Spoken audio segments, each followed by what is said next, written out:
Eric Forrester stood on the edge of the sun-drenched terrace overlooking the sparkling Tyrrhenian Sea in Naples, clutching a flute of pale, effervescent Prosecco as though it were a talisman against the storms that had roiled his family's hearts. He had flown into Italy under the pretense of expanding Forrester Creations' footprint in Europe, an extended fashion showcase that would parade the finest gowns, suits, and couture inspired by centuries of Mediterranean artistry. But underneath every perfectly tailored seam and every carefully choreographed runway moment, Eric's true design was far more intimate. He summoned his eldest son Ridge to join him at sundown on the terrace, asked Brooke Logan to don the pale sapphire gown he'd personally chosen for her, and, in a single sweeping gesture, intended to harness the magic of their earliest memories on a yacht in Naples Bay to remind Ridge of what he had lost in turning his heart elsewhere. From the moment the first golden rays of dawn had pierced the piazza, Eric had orchestrated each detail of the show with the precision of a master strategist. Musicians on balcony ledges, string quartets weaving through the palms, lanterns strung like constellations over the catwalk, the scent of lemon blossoms trailing behind models in flowing silk saris and form-fitting evening dresses. But it was the centerpiece. An evening gown in a shade so close to Mediterranean twilight that it seemed to shimmer as though woven from moonlight. That was Eric's coup de theater, reserved exclusively for Brooke. He had summoned her to the terrace hours before the show, wine in hand and eyes gleaming with paternal pride, and insisted that she slip into the frothy confection of chiffon and lace he had commissioned in Milan. "It will take Ridge's breath away," Eric had told her, voice rich with conviction. That night on the yacht was the beginning of something timeless. "Tonight, under these Italian skies, I want us to reclaim that moment." Brooke had hesitated only a heartbeat before the memory of salt-sprayed laughter, the way Ridge's hand had hovered near hers as they navigated the yawning gulf of fear and desire, washed over her in a rush of longing so fierce it made her heart ache. She'd changed into the gown in the villa's mirrored dressing room, watched herself transform in the reflection until she could believe that the years and the betrayals might melt away like morning dew. Meanwhile, Taylor Hayes moved through the same corridors in a whisper of lace and determination, her mind racing with the wedding plans she and Ridge had hastily sketched out in Venice the week before. She had brokered florists, reserved a villa on Lake Como for the ceremony, secured a tenor for the gala. All that remained was Ridge's acquiescence, a signature, a ring slipped upon her finger. And their shared future would be bound in vows whispered underneath cypress trees. She had begged Ridge to finalize the date before they departed for Italy, invoked every memory of healing and passion they had shared in years past, yet Ridge, haunted by the ghost of Brooke's rescue from the sea and moved by Eric's grand gesture, had remained achingly uncertain, torn between duty and destiny. Now Taylor found herself tracking Brooke's every movement in the dazzling glow of Naples, waiting for the precise moment to present Ridge with the final draft of the contracts, the invitations, the itineraries. But as the late afternoon sun bathed the marble in honeyed light, she realized that the path she had so meticulously paved might lead not to matrimony, but to heartbreak. As dusk settled, the terrace filled with luminescent guests.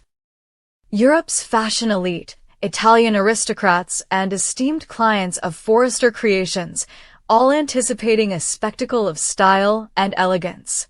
Eric raised his glass, called the gathering to silent attention, and spoke of legacy, of love, of the lifelong bond between a father and his children, between two hearts destined to beat as one. He invited Ridge and Brooke to step into the spotlight, to share with the world the reason Forrester Creations existed. Not merely to clothe bodies, but to drape souls in the armor of passion. Perfumed lanterns flickered to life overhead as Brooke emerged in her sapphire gown, a vision of grace and longing, and Ridge, standing at the beginning of the catwalk in a tuxedo cut from midnight wool, felt every chord in his chest tighten with emotion.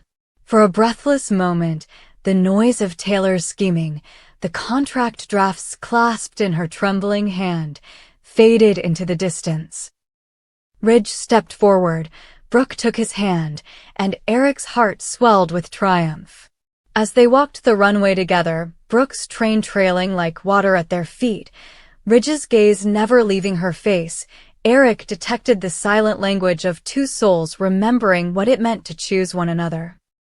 Behind the scenes, Taylor stood frozen, wedding invitations slipping from her clutch, a single tear trailing down her cheek as she watched Ridge and Brooke share an unspoken vow in the gleam of torchlight.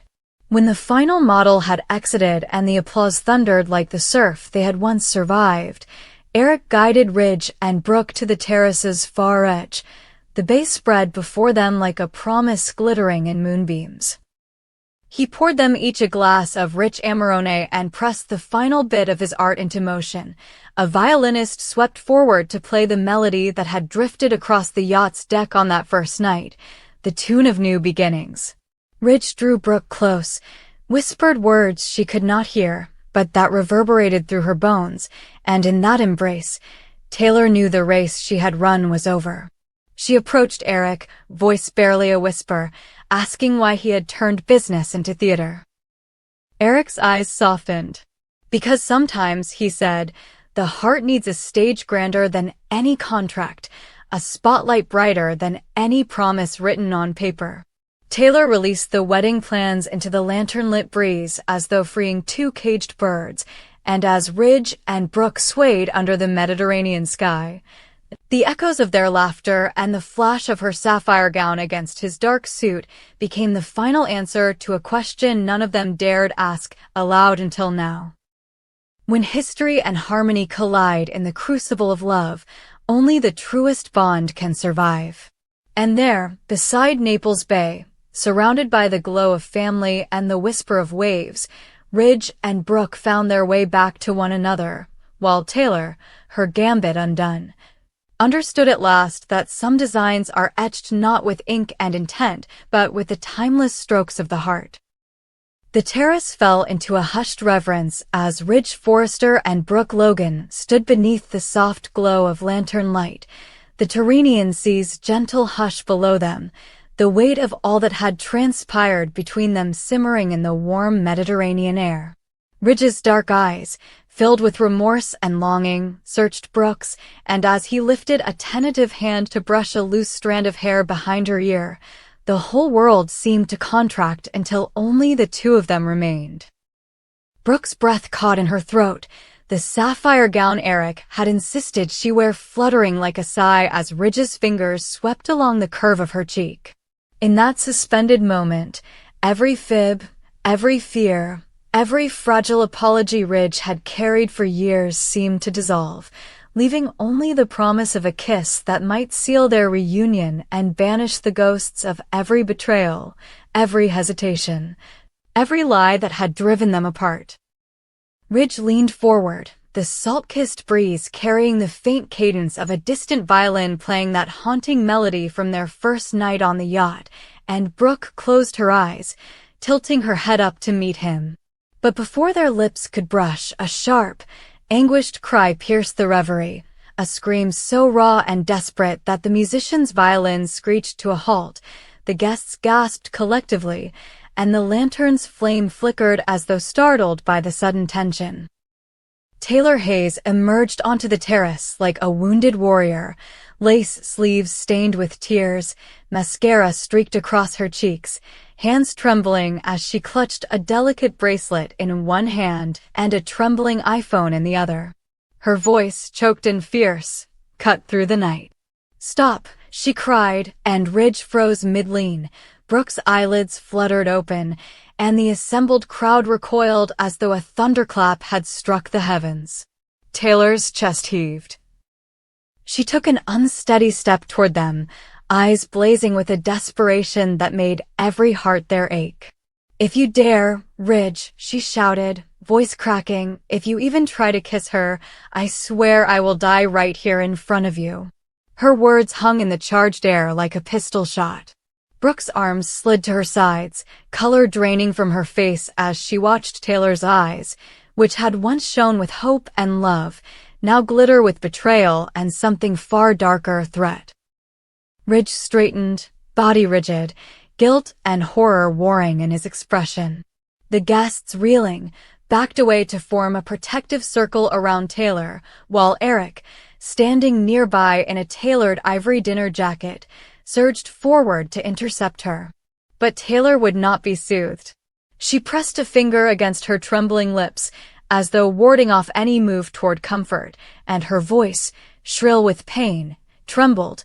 "You think everything is a game. My heart, your promises, this grand spectacle you and your father have staged, but I have nothing left if you choose her over me. I'll give you what you want. Freedom from me, broken promises, the end of our future. Just let me end my life right here, so you can live without the guilt of wondering what could have been." Time slowed as Ridge stared at Taylor, the color in his face straining to ash. Brooke reached out as if to catch her friend, and Eric's stern voice cut through the tension. "Taylor, no," he ordered, stepping between Ridge and Taylor. He placed a gentle hand on her shoulder, but Taylor shrank away as though his touch burned. The memory of every moment she had spent with Ridge, the laughter in sunlit studios, the midnight confessions, the solemn vows whispered when hearts were broken tangled with the cold steel of her resolution. "Don't," Ridge whispered, voice hoarse, as he backed toward Taylor, torn between the woman he had chosen and the woman who now threatened to sacrifice everything. Brooke's gaze flickered from Taylor's pale face to Ridge's tormented eyes, and in that moment, she realized the cost of their reunion, not the end of their heartbreak, but the depths of Taylor's despair. Ridge closed the distance to Taylor, kneeling before her and taking her hands, trembling but defiant in his commitment to save her. "Taylor," he said, voice low but unwavering, "you are not alone. I love you in a way that never asked you to die for me. Please don't do this. I chose you, I want to choose you. But I cannot let this stand. Please, stay with me." Brooke watched the scene unfold, guilt twisting her chest as she stepped forward and placed a tentative hand on Taylor's arm. "Taylor," Brooke said softly, tears streaming, "we're here for you. Ridge loves you. He's not marrying me tonight. He's choosing to stand with you, to work this out. We'll never be happy if someone we love isn't standing with us. Please believe that." Taylor's resolve wavered as she looked between the two women, both with tears shining in their eyes. The sheer weight of their compassion, the absolute refusal to accept her sacrifice, buckled her knees. The iPhone slipped from her fingers, clattering against the marble terrace floor. She gasped, and Ridge wrapped his arms around her, pulling her to her feet. Brooke, stepping back, felt the sea breeze wash over her as she watched Taylor collapse into Ridge's arms, her threat dissolved in surrender and relief. The lightning of emotion that had crackled in the night sky seemed to break in a silent downpour. Eric moved swiftly to retrieve the dropped phone and helped usher Taylor, Ridge, and Brooke toward a more private alcove near the villa's archway, where a handful of close friends, Steffi, Hope, and Donna, rose in solidarity to accompany them. The guests, hushed and shaken, retreated, leaving the three of them to mend the rupture that had threatened to sunder them all. Ridge held Taylor tightly, whispering reassurances as Brooke supported her, pressure and remorse mingling in the shared space. In that moment, Brooke knew that the final act of Taylor's threat had shown the desperation of love untended, the razor's edge where passion becomes pain. She stepped back into the golden glow of the lanterns, feeling Ridge's heart shift in his embrace, and realized that to truly honor their bond, both she and Taylor must find a way to heal without laying wagers on life itself. As the night deepened, Ridge guided Taylor and Brooke back toward the villa's reflective marble halls, his arm around Taylor's shoulders, Brooke's hand warm against Taylor's back, the three of them forming a fragile triad of empathy. Eric trailed behind, joined by Steffi and Hope, their concern etched into every line of their faces. In the great hall, Ridge knelt before Taylor again, taking her hands in his, the sapphire glow of Brooke's gown flickering in the candlelight behind him. "Taylor," Ridge said, eyes burning with sincerity, "I cannot lose you, not to a threat, not to despair. I love you. Let us take this to a place of hope instead of hate. I will marry you, when you are ready, when we are both certain. But tonight, I vow to protect your life, to cherish your heart, and to never let it drive you to the brink again. Can you trust me with that?" Taylor, tears flowing freely, nodded, pressing her forehead against his. Brooke, standing nearby, offered a small, bittersweet smile as she took a breath and stepped forward. "I will never stand between two people who love each other," she said softly. "But I will stand beside you both if you need me. Let's weather this storm together." Ridge lifted Taylor into his arms, and Brooke allowed the space between them to stretch wide with possibility rather than closure, understanding that love's truest triumph lay not in winning hearts by challenge or wager, but in the courage to choose life and compassion over despair. In the early hours of dawn, the three of them, Ridge, Taylor, and Brooke, sat on the villa's stone balustrade overlooking the calm sea, the lanterns replaced by the first tendrils of pale sunlight. Taylor leaned into Ridge's shoulder, Brooke wrapped her arm around Taylor's waist, and Ridge held them both, their breaths mingling in the cool morning air. In the silence, the night's terror receded, replaced by a fragile hope that this near tragedy could be the crucible from which deeper understanding and enduring love would emerge. And as the waves lapped gently against the quay below, the family's fractured hearts beat once more in unison, bound by the knowledge that even the darkest threats can be transformed by the light of shared compassion and the unbreakable resolve to choose life over sacrifice.